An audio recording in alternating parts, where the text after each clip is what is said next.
আচ্ছা, বিটিএস মেম্বারের রাতে কয়টা বাজে ঘুমাতে যায় চলো জেনে নেওয়া যাক। দেখে নাও তোমার সাথে কার ঘুমের মিল রয়েছে। Number 1, Jimin. জিমিন কখনো রাত 2টার আগে ঘুমায় না। সে ঘুমাইতে চাইলেও তার ঘুম আসে না, কারণ রাত হলেই তার মাথায় শুধু মাসুদ মাসুদ চিন্তা ঘুরতে থাকে আর সে মিটি মিটি হাসতে থাকে। সবাই ভাবে সে হয়তো প্রেম করছে। নাম্বার 2, জেইহোপ। জেইহোপ রাত 11টার মধ্যেই ঘুমায় যায়, কারণ সে সকাল সকাল ঘুম থেকে ওঠে। নাম্বার 3, ভি তো সবার পরে ঘুমায়, কারণ সে মাঝরাতে নান সেজে সবাইকে ভয় দেখায়। নাম্বার 4, আরএমও তাড়াতাড়ি ঘুমায় যায়, কারণ তার রাত জাগার অভ্যাস নেই।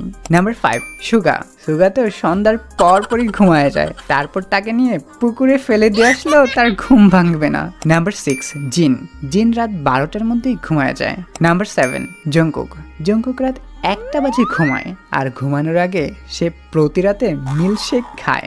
এতে করে তার ঘুম খুবই ভালো হয়। তো তুমি রাত কয়টা বাজে ঘুমাইতে চাও কমেন্ট করে জানিয়ে দাও। আর তুমি যদি বিটিএস ফ্যান হয়ে থাকো তাহলে এখনই ভিডিওটিতে লাইক দিয়ে চ্যানেলটিকে সাবস্ক্রাইব করে